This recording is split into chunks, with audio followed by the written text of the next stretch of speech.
Las infecciones del tracto urinario pueden ocurrir por vía hematógena, linfática o por vía ascendente, siendo esta la más frecuente. La afectación es mucho más frecuente en mujeres, aunque existen una serie de excepciones que se dan más frecuentemente en hombres, como son en neonatos por malformaciones anatómicas, en mayores de 65 años debido a la hipertrofia benigna de próstata y en edad infantil por las válvulas uretrales posteriores.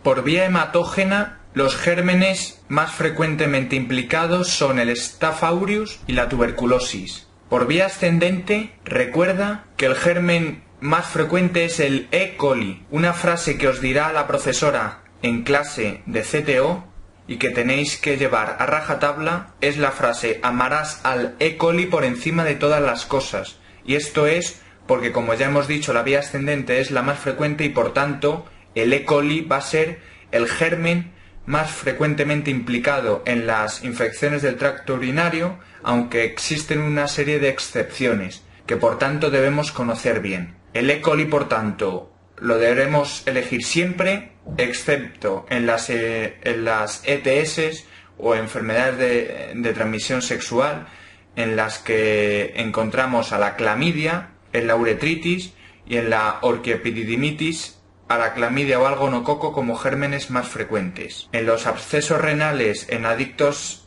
o usuarios a drogas por vía parenteral, el germen más frecuente vuelve a ser el Staph aureus. En las infecciones del tracto urinario de la luna de miel, antiguamente se conocía con este nombre, hoy en día se da en mujeres sexualmente activas, el germen más frecuente es el Staph saprophyticus. Según distintos factores de riesgo como la diabetes mellitus, la inmunodepresión, el ingreso en unidades de cuidados intensivos, la sonda vesical o manipulaciones de la vía urinaria o la obstrucción, como puede ser la litiasis, el germen más frecuente va a ser la cándida o la pseudomonas aeruginosa. En los adictos a drogas por vía parenteral, como ya hemos dicho, vuelve a ser el Staphylococcus aureus. Y en la litiasis infectiva por cálculos de struvita, recuerda que el germen más frecuente es el Proteus. Recuerda como anécdota, alguna vez preguntado en los simulacros o en el MIR, que el Proteus no es sensible a nitrofurantoína. Para el diagnóstico de una infección del tracto urinario se tienen que dar un conjunto de síntomas clínicos junto con un urocultivo positivo y encontrar piuria en la orina. El conjunto de síntomas de las infecciones del tracto urinario los vamos a repasar a continuación. Con respecto al urocultivo, recordar que este debe ser positivo solo para una especie, ¿vale? Si encontramos un urocultivo positivo, esto es mayor de 10 a la 5 unidades formadoras de colonias, pero es positivo para más de una especie, por ejemplo para 2 especies, lo que tenemos que sospechar es contaminación. Como ya hemos dicho, el urocultivo será positivo normalmente si se encuentran más de 10 a la 5 unidades formadoras de colonias, pero el límite puede ser mayor de 10 elevado a 4 en pielonefritis clínicas y en varones, mayor de 10 a la 3 en mujeres sintomáticas, mayor de 10 elevado a 2 en cateterismos estériles y igual a 1 o si encontramos un solo microorganismo en punciones suprapúbicas. Con respecto a la piuria, recordar simplemente que en el MIR toda ITU tiene piuria, aunque esto en la realidad no es así. En el MIR siempre te van a contar la infección del tracto urinario como un paciente que tiene piuria en la orina.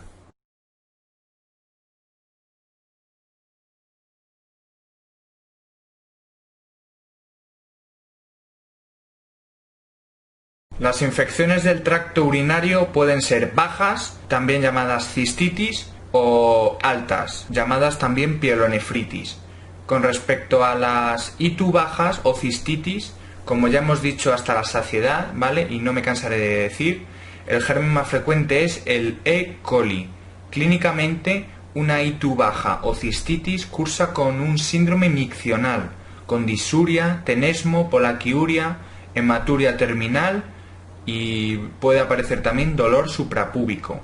Recuerda que en la exploración física la puñopercusión va a ser negativa Y en la orina, como ya hemos dicho, vamos a encontrar siempre piuria. En una ITU alta o pielonefritis, vuelvo a repetir, germen más frecuente, el E. coli, la clínica ya va a asociar, además del síndrome miccional, va a asociar fiebre junto con malestar general.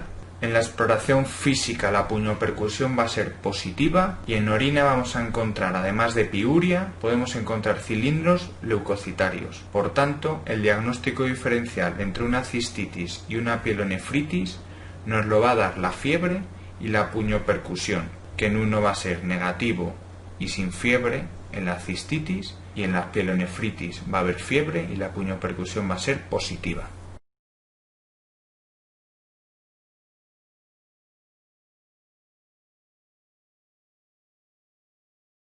También para el tratamiento de la infección del tracto urinario tenemos que diferenciar entre las itus bajas o cistitis y las itus altas o pielonefritis. A continuación, después de repasar el tratamiento en cada una de ellas, vamos a recordar una regla mnemotécnica muy útil para recordar el tiempo de tratamiento en cada una de las infecciones. En las itus bajas o cistitis, primeramente recordar los fármacos que podemos utilizar. Vamos a poder utilizar como antibióticos de elección la amoxicilina clavulánico, las quinolonas, el cotrimoxazol, la fosfomicina o la nitrofurantoína. A este nivel, en las cistitis, tenemos que distinguir si nos encontramos ante una ITU baja no complicada, esto es, una ITU que se da en una mujer sana no embarazada. En este caso vamos a elegir uno de los antibióticos que acabamos de repasar en monodosis durante 3 días. Esto se denomina pauta corta. Sin embargo, si nos encontramos ante una ITU complicada, esto es, una ITU que se da en un varón, en el embarazo, en una uropatía obstructiva o alteraciones anatómicas, en una ITU previa resistente al tratamiento o en trasplante renal, ya el tratamiento se va a denominar pauta larga, porque en vez de 3 días lo vamos a tener que dar 7 días. En las itus altas o pielonefritis, además de que el tratamiento va a ser un poquito más largo, 10-15 días, los fármacos que vamos a poder utilizar ya en las pielonefritis van a ser las cefalosporinas de tercera generación, el amoxiclavulánico, las quinolonas o el cotrimoxazol. Y con respecto a la regla mnemotécnica, nos tenemos que acordar en lo siguiente. En una cistitis no complicada, el tratamiento va a durar 3 días. Si multiplicamos 3 por 2, son 6 días, casi 7, ¿vale? 7 días, una semana para las cistitis complicadas. Estos 7 días los multiplicamos otra vez por 2, 7 por 2, 14. 14 días va a ser el tratamiento para las pielonefritis. Y 14 por 2, 28, ¿vale? Otra vez por 2, casi un mes, 28 días va a ser el tiempo que debe durar el tratamiento en las prostatitis.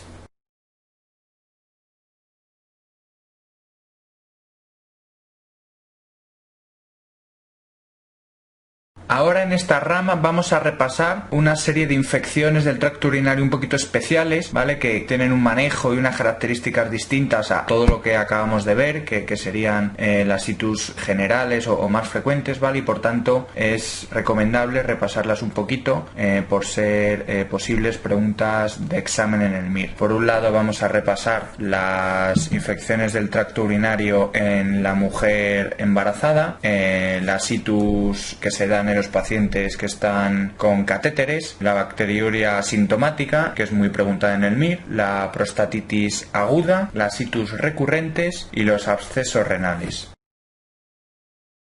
El aparato urinario durante el embarazo sufre una serie de modificaciones que debemos recordar. Por otro lado, el tratamiento es un poquito especial en la mujer embarazada con ITU, puesto que hay algunos fármacos que son teratogénicos y por eso también conviene recordarlos. Primeramente, vamos a repasar un poco la fisiopatología del embarazo con respecto al tracto urinario. La progesterona recuerda que es dilatadora y también al nivel del aparato urinario va a dilatar por tanto el músculo liso, va a llevar consigo, por tanto, una dilatación pieloureteral que facilita la aparición de crisis renureterales sin litiasis. Por otro lado, también va a producir un retraso de la eliminación de la orina, aumentando el riesgo de infección del tracto urinario por el germen más frecuente, otra vez, el E. coli. Por tanto, como conclusión, recordar que es muy importante que la bacteriuria es igual de persistente en la mujer embarazada y en la mujer no embarazada. Pero si una mujer con bacteriuria está en embarazo, tiene más riesgo de ITU que la no embarazada. Esto, como conclusión, es recordarlo bien, ¿vale? Ahora, por último, vamos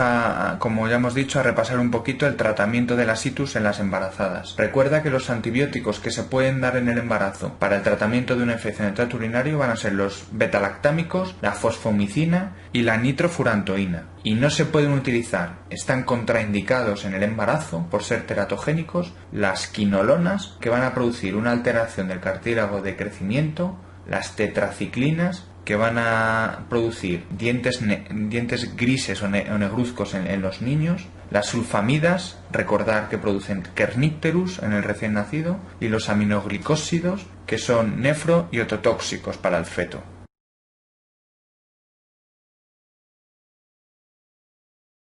Las infecciones del tracto urinario en los pacientes sondados son relativamente frecuentes y por tanto debemos conocer bien sus factores de riesgo y un poco el manejo terapéutico en esta situación. Con respecto a los factores de riesgo, el hecho de ser mujer, la edad avanzada, una mala técnica de sondaje, los drenajes abiertos, la falta de higiene local y la diabetes mellitus van a ser los principales factores de riesgo para sufrir una ITU en un paciente con catéter. Recuerda, con respecto a los drenajes, que el uso de drenajes cerrados es la mejor forma de disminuir el riesgo de ITUS en los pacientes con catéter. Con respecto al manejo terapéutico, va a depender de si la ITU en el paciente va a dar clínica o no va a dar clínica. En las ITUS asintomáticas, de manera general se tiende a no tratar al paciente, ¿vale? Y vamos a cambiar la sonda cuando toque. A los 3-5 días por retirada de la sonda vamos a volver a realizar un urocultivo. Si ha disminuido las unidades formadoras de colonias, se tiende a no tratar. Sin embargo, si las unidades formadoras de colonia han aumentado, si ya aparece clínica o si continúa a estos 3-5 días por retirada de la sonda, si el paciente continúa con bacteriuria, ya optaremos por empezar el tratamiento. Sin embargo, si la ITU en el paciente con catéter es sintomática, da clínica, debemos retirar la sonda, cambiarla y empezar el tratamiento. Recuerda de manera general que siempre hay que hacer profilaxis previa al cambio de sonda para evitar la bacteriuria.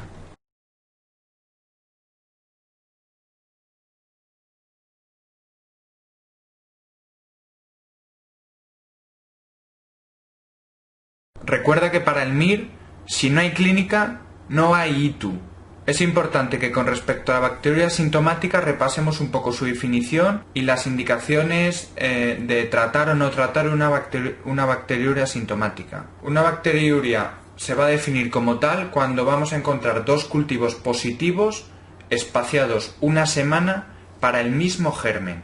Con respecto al tratamiento, recordar que en general la bacteriuria sintomática no se trata, existiendo una serie de excepciones en las que la bacteriuria sintomática sí se va a tratar. Para ello, recordar la regla mnemotécnica, porque las bacteriurias asintomáticas se van a tratar cuando todo empieza por P, ¿vale? Se va a tratar una bacteriuria asintomática en los niños pequeños, menores de 5 años, en las preñadas o embarazadas, cuando existen pocos leucocitos o linfocitos, esto es en inmunodeprimidos, cuando el germen es un Proteus, para la profilaxis precirugía urológica y cuando existe preexistencia tras 3-5 días por retirada de la sonda. Pequeños, preñadas, pocos leucos linfos, Proteus, profilaxis precirugía urológica y persistencia tras 3-5 días por retirada de la sonda. Todo empieza por P.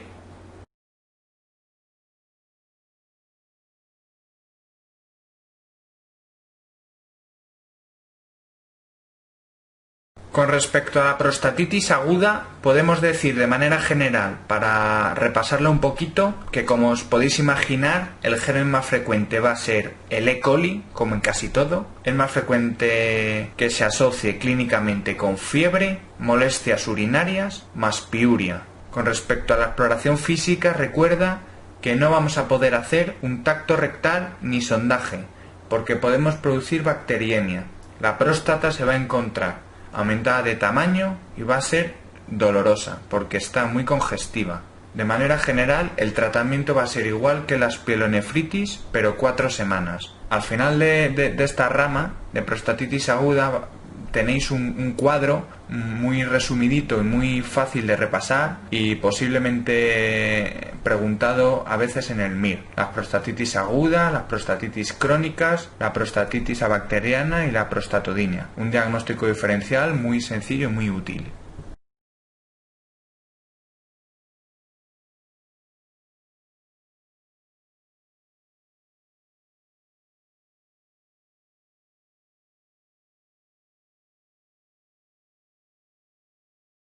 Se denomina ITU recurrente aquella que se da más de 4 veces, por tanto hay 4 episodios de itus en la misma mujer en un año. Es más frecuente en mujeres, como ya se me ha escapado en la definición. Y el tratamiento de manera general vamos a poder utilizar cotrimoxazol o fluoroquinolonas 6 meses días alternos y podemos aumentar el tratamiento 1 o 2 años si recurre. Se recomienda beber y orinar mucho. Hay unos casos especiales de itus recurrentes como es la ITU postcoital, en el que se va a optar por cotrimoxazol o quinolonas también, y en la ITU postmenopausia se va a indicar estrógenos tópicos vaginales, por tanto tratando de manera etiológica la enfermedad.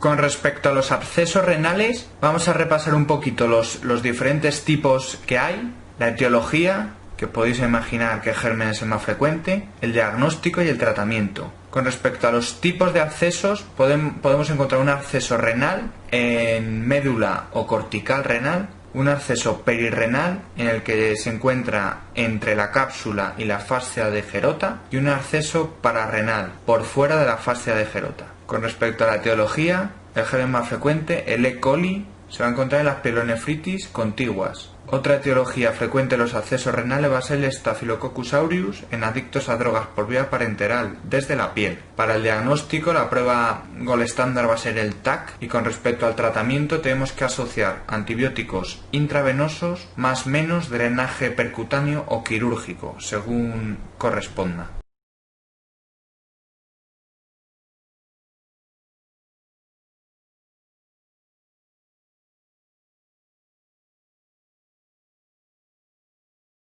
Con respecto a la tuberculosis genitourinaria, tenéis que saber que es la forma extrapulmonar más frecuente de tuberculosis, si excluimos los ganglios. Con respecto a la fisiopatología, como podréis ver o ya habréis visto en el mapa de tuberculosis, de infecciosas, primeramente la infección ocurre cuando el individuo inhala el bacilo.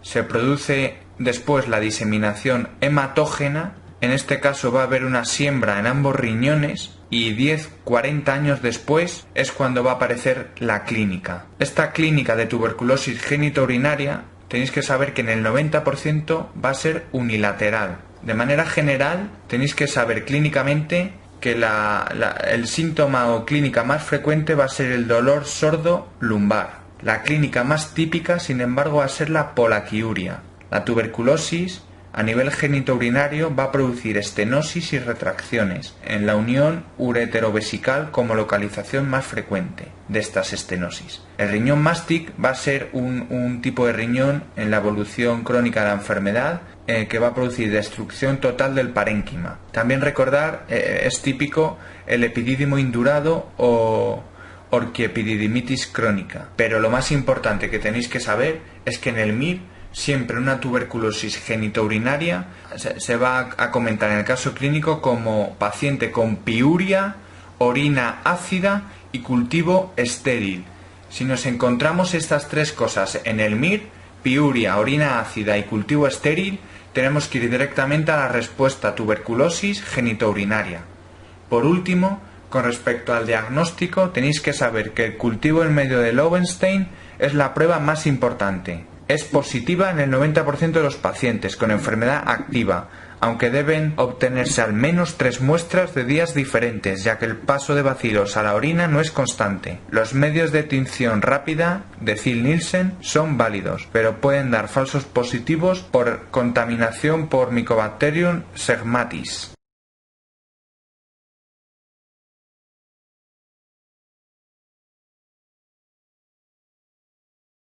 La cistitis intersticial es una de esas enfermedades relativamente poco frecuentes en la vida real, pero que de vez en cuando cae en el MIR. Por tanto, debemos conocer los aspectos más generales y fundamentales de la epidemiología, la clínica, el diagnóstico y el tratamiento general. Con respecto a la epidemiología, recordar que es más frecuente en mujeres de entre 30 y 70 años. Clínicamente cursa con un síndrome miccional crónico que no responde a antibióticos y siempre tiene que aparecer nicturia, hematuria y dolor suprapúbico. En el MIR, si no aparecen alguno de estos 3 datos, no va a ser una cistitis intersticial. El diagnóstico suele ser de exclusión, cuando en la orina no encontramos piuria, por tanto se descarta la infección del tracto urinario, la baciloscopia es negativa, por tanto se descarta tuberculosis, la ecografía es normal, no hay por tanto diagnóstico de litiasis, y la citología vaginal también es normal, por tanto se descarta el carcinoma in situ de vejiga. Una vez descartado todo esto, lo único que nos queda es el diagnóstico de cistitis intersticial, aunque este se puede hacer de manera definitiva por cistoscopia, encontrando petequias submucosas, úlceras de Hunner típicas pero no patognomónicas e infiltrados de mastocitos. Por último, con respecto al tratamiento, podemos utilizar muchos tratamientos, por tanto cuando hay muchos tratamientos es que ninguno sirve en realidad. Podemos probar con amitriptilina oral, distensión hidráulicas, enterocistoplastias de aumento, cistectomías, denervaciones vesicales, etc.